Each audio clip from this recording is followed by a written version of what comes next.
Hello guys, magandang araw sa inyo lahat dyan. At kumusta po kayo, no? Sana ay nasa mga mabuti ho tayong mga kalagayan guys, ha? Yan. So this is Laking Davao once again guys, and welcome back to my channel.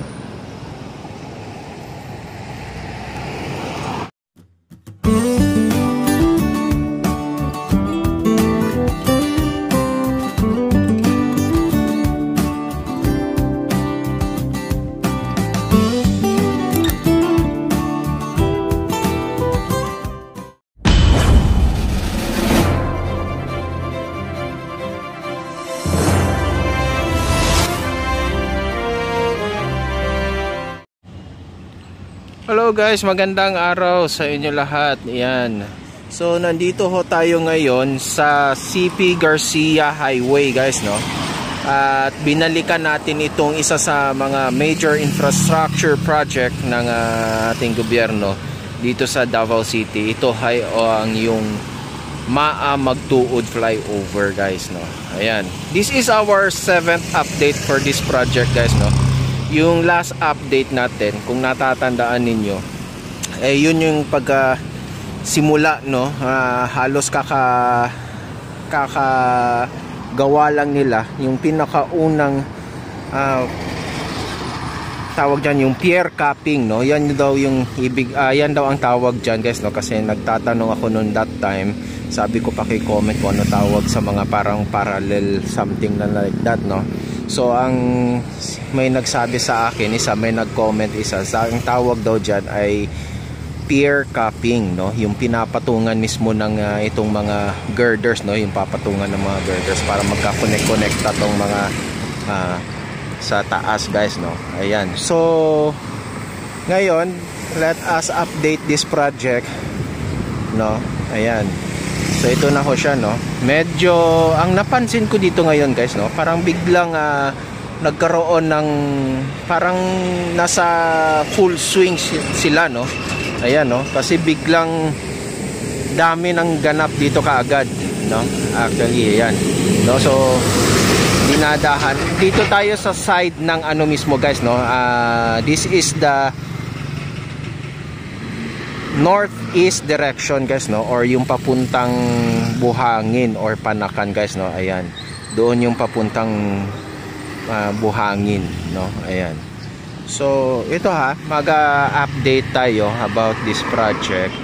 Ito na. So the first pier here, prepared na to para lalagyan niya ng ano, para mabuhusan niya, no? Dito. So ang nakikita ko dito, bale halos 3 na poste ang kanilang tinatrabaho para dyan sa pier capping na yan. Ayan guys, ha. So this project guys actually is expected to be completed by 2024 guys, no? Actually mga 4th quarter of 2024. Pero ang duda ko dito guys, no, I have a doubt na by 3rd quarter I think baka pwede na tong daanan, no? Katulad yung nangyari sa Tagum City flyover guys, no? Actually yung Tagum City flyover guys, until now hindi pa siya total completed, no? Yung project na yon. Actually may tinatrabaho pa doon yung sa bandang baba, no? Yung kanilang parang center island, no? Yung ginagawa dyan sa baba, yan. So ngayon guys, yun ang nakikita ko dito, no? Possible, no? By 3rd quarter next year, possible this flyover here could be passable already, no? Pero for the light vehicles only, no? Kasi yung tatrabahuin pa dito guys, medyo malaki-laki pa guys, no? Kasi magkakaroon pa ng widening. Actually doon sa may kabila guys, kung makikita nyo yung isang establishmento dito, sa may harap lang natin, no? Ayan, no? The shops, no, kung tawagin. Actually they are pupunta tayo dyan mamaya kasi titignan natin, may tinatrabaho dyan banda, no? May ginagawa yung mismong yung establishment dyan, no? Just for the preparation for the widening of the road here, guys, no? Especially doon banda, guys, kasi dyan na banda yung embankment niya or yung approach and landing ng flyover, guys, no? So dapat medyo malapad talaga yung access road para dito dumaan sa ilalim, no? Kasi magkakaroon ng parang bottleneck dyan, no? So to prevent the traffic congestion, so they have to widen that area, guys, that road on that area, guys, no? Ayan, kasi remember, guys, that this flyover is a 4-lane road, no? It is 2 lane per direction. Ayan, so medyo yun nga, no, nakita ko dito medyo bumilis actually, guys, mag-ano lang ako actually, kasi sa Facebook, guys, marami nagsasabi, no, 6 years in the making daw to, gano'n, no.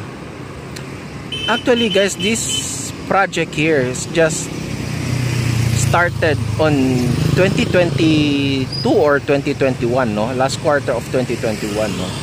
Ayan, so I don't think so, no, parang hindi ko alam kung saan nila kinuha, katulad nung Davao City Bypass Road also, no, the tunnel, 8 years na daw, no? 7 to 8 years na daw ginagawa, hanggang ngayon 2.3 kilometers lang daw.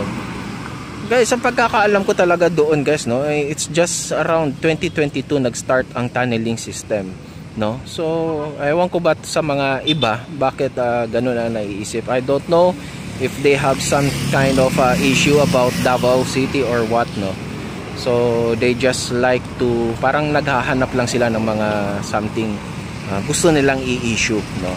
So actually, this project here, guys, is just mga 1 taon pa lang naman to, no, ang ginagawa, no. Ayan, tsaka hindi naman ganun basta-basta nga. Sabi ko nga sa inyo, guys, hindi lahat ng mga projects here in Davao nagtatagal yan sila sa pundasyon, guys, no. Remember, guys, kumakailan lang tayo ay nagkaroon ng pagyanig, no, dito sa Davao City, no. Nakaramdam tayo dahil nagkaroon ng 7.2 magnitude earthquake sa may Jensa, no, sa may Sarangani, no. Ayan, so naramdaman natin dito, no, medyo malakas rin yung naramdaman natin dito. So yun yung ginagawa ng mga ano dito, guys, kaya medyo nagtatagal talaga sila sa mga pundasyon, sa lahat ng mga, maliban lang kahit itong mga infrastructure, kahit yung mga private construction ngayon dito sa Davao City, ganun talaga, no, nagtatagal. I think the Davao City LGU, kasi nadala na sila, no, yung sa nangyari before on one of the condominiums, no, the old condominiums here in Davao City collapses, no, because of the actually hindi naman dito sa Davao City yung kanyang parang epicenter, no. It's just intensity, no. Medyo lakas lang talaga yung intensity na yon, no. So ngayon parang every time that they will get a permit, no, or something to construct, parang meron silang sinusunod ngayon dito sa Davao City Engineering's na office, na parang meron silang label na, no, na dapat ganito yung pundasyon, kasi nga laging niyayanig itong Davao, nakakaramdam ng pagyanig. So dapat above mo, go beyond kayo sa normal na no. So yun siya, guys, no. Actually hindi naman siya ganun kabagal. May pagkakataon lang kasi dito, guys, no, nung mga nakaraang buwan, parang nagkaroon dito ng parang stoppage of movement of work, no. Pero actually wala naman, kasi I think kasi yung contractor nito at saka yung contractor na isa pa sa ginagawang infrastructure doon sa may bandang south din, no, sa Ulas Viaduct, ay iisa. So I think nagkaroon lang sila ng konting parang nag-focus sila doon saglit, no, at bineluhan, at ngayon ito na, nandito na rin sila ulit, at ngayon nakikita ko rin dito medyo bumuebuelo na rin sila dito, no. Actually kompleto na nga yung nakikita ko dito. They are now dito na side is 5 piers na, no, ang nakatayo, no. So later on punta tayo doon naman sa kabilang side, which is the southwest direction. is isa na lang na pier ang gagawin nila, no? So yun, so iikutin natin to doon guys, no? Doon naman tayo sa kabilang site, no? Tapos and then we will pupuntahan natin yung shop doon. Hindi kasi pwede palang kumaliwa na dito dahil pinagbabawal ng pagkaliwa dyan sa may Maa Junction, no? So dediretso tayo doon at doon tayo maghahanap ng pwedeng makapag U-turn or pwede tayong makapabalik, no? Ayan, so let's go guys, puntahan natin. Ayan guys, no? So nandito tayo sa kabilang side, no? This is the southwest direction guys, no? Ito na yung truck na yun ay papunta ng going to Turil, no? Or Ulas. Ayan, no? So yun. So nandito tayo banda kung saan banda yung gagawa ng landing and approach, no? Nitong or yung embankment nitong flyover na ito, no? Ayan. So nakita natin dito, ayan, no? Medyo binaklas na nila yung pangibabaw na semento diyan sa may mga poste na ito. Lalagyan kasi nila ng ano diyan, no? Kakabitan nila ng parang column, no? Yung katulad nung parang para din na papatungan din ng nitong mga girders guys, no? Ayan. So ito, so dito na side naman guys, no, merong 4, no, na piers na nakatayo, no. They are now installing the last, I think, no, this the last pier of this project, no. Ayan. So ngayon ito na siya guys, no. Dito rin guys, no, magkakaroon din dito ng possible road widening, no. Ayan. I think ito actually itong building na ito guys, wala na pala to, no. It's already for ano na siguro to, for demolition na to anytime, no. Ayan, parang wala na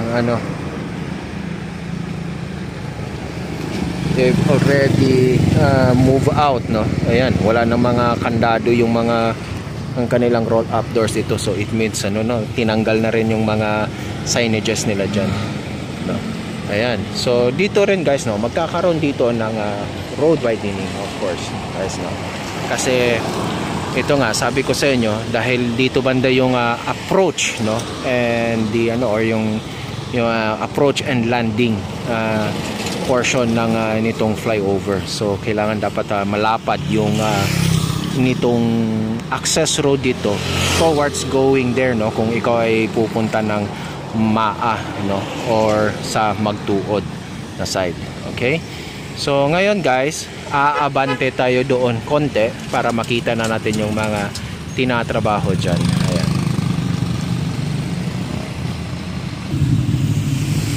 Ayan guys, no. So nandito tayo banda sa may Phoenix Fuel, no. If you turn right dyan, yan na po yung papuntang Maa, no? So yun, no?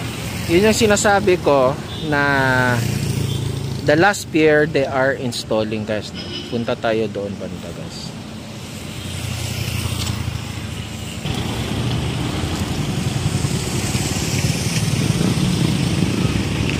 So ayan guys, no. Dito I think they are also preparing for road widening dito na area guys, no. Ayan. So yan yung huling pier na itatayo guys, no, para sa project na ito, no. So all in all, total of number of piers ng itong flyover na ito ay 10, no, 10 piers, no. We have 5 on the other side, no, sa dito sa may northeast direction, and 5 also dito sa southwest direction guys, no. Ayan, no. So dito wala pang tinatrabaho na katulad sa kabila na yung pier capping, no. So doon pa lang sila sa kabila nag-i-start. Actually doon sa kabila medyo maraming cable wires na crossing on the line, no. Kaya ngayon medyo lumuwag ng konti. Ayan, no. Yun lang talaga kasi ito siguro ang pinaka problema dito, itong wire na ito, no. So I think they will do something about that. Ayan.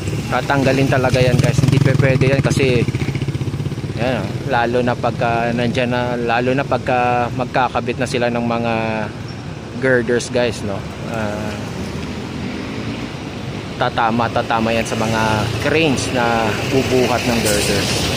At syempre for the ano rin, no, syempre pagka dadaan ng mga sasakyan dyan, hindi pwedeng ganyang kababa lang yung wire. I think they're going to place that somewhere higher, no. Pwede pa nilang iangat yan, or maybe they have to replace it some other ano, no. Pwede nilang idaan sa ibang direction guys. Ayan. So yun lang guys, no. Yun yung medyo gawa dito sa may southwest portion guys, no. Ayan. So we have total of 4 piers dito na nakatayo na ready for ready na yan para sa gagawing pier capping, no, yung pagpapatungan ng girders. I think guys, no, this project probably by January next year, no, they will start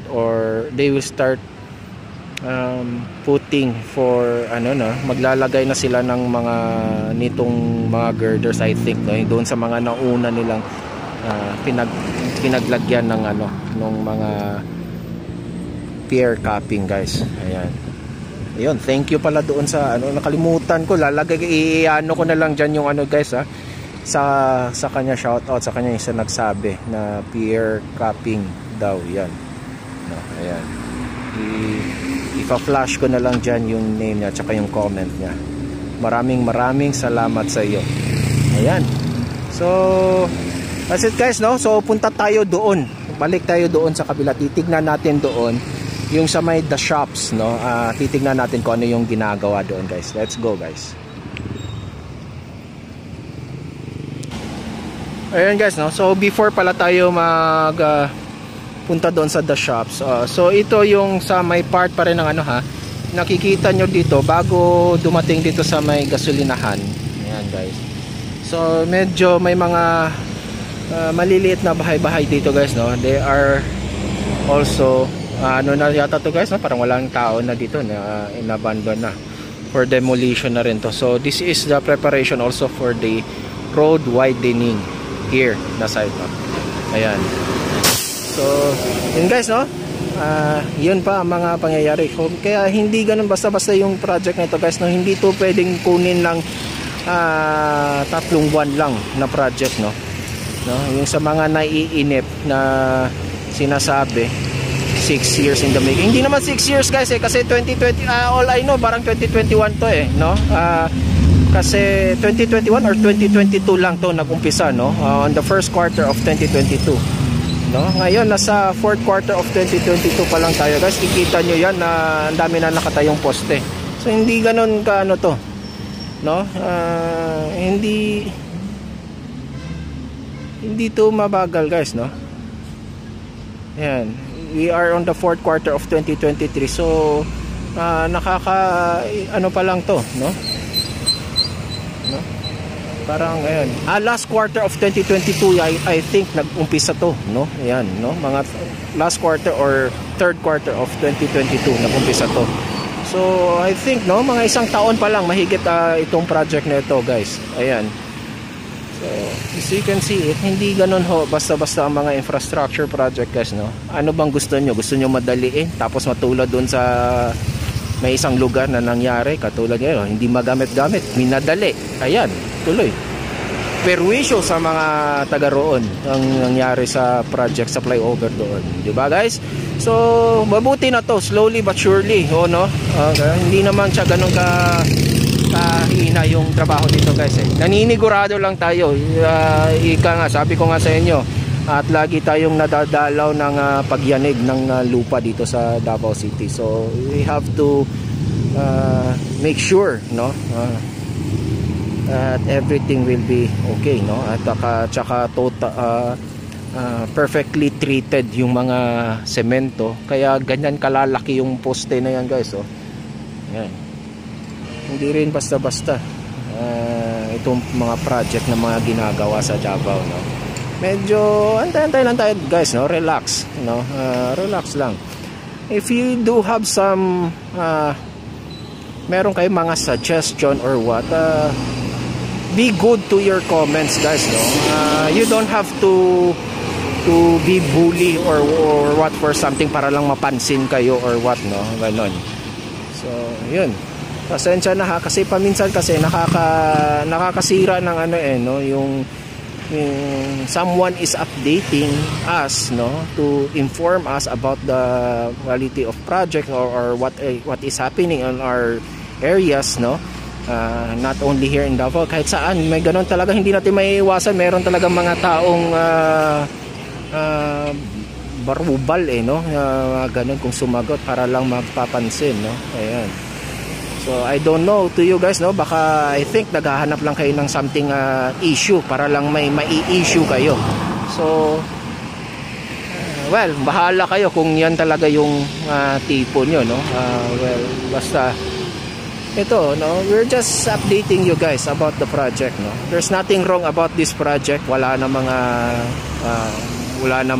mga ano to no. Huwag nyo na lang gawaan, no, ng kung ano-anong issue, baka ikapahamak nyo pa yan, no? Ayan. So ngayon guys, punta na tayo doon sa the shops, no. Ayan. So ayun guys, no, so nandito tayo sa the shops. Ayan, no. So yung ginagawa pala dito guys, they're going to transfer yung kanilang signage to i-move in nila further, ano, no, diyan sa may inner side nila, no. Ayan. Ang dahilan niyan kasi magkakaroon ng road widening dito, guys, no. Ayan. So, 'yun. Ayan. Kasi ang laki talaga ng kakainin, guys, no. Kita nyo lang 'yan. Kung makikita nyo dito yung edge ng tawag nito, nitong pier capping, ayan na, no, medyo one lane na lang talaga ang natitira dyan sa may area na yan, no, yung madadaanan yung sa access road.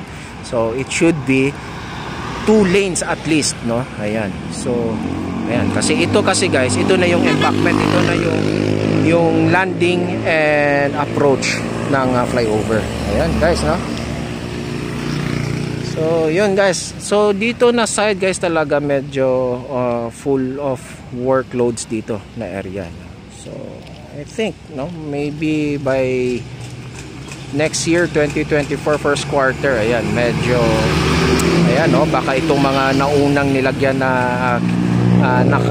nalagyan na ng mga pier capping ay mapapatungan na to nila ng initially ng mga girders, guys, no. Ayan. So nawala na nga yung mga something overhead wires dito na something crossing on the line on this road, no. Ayun. Yan na.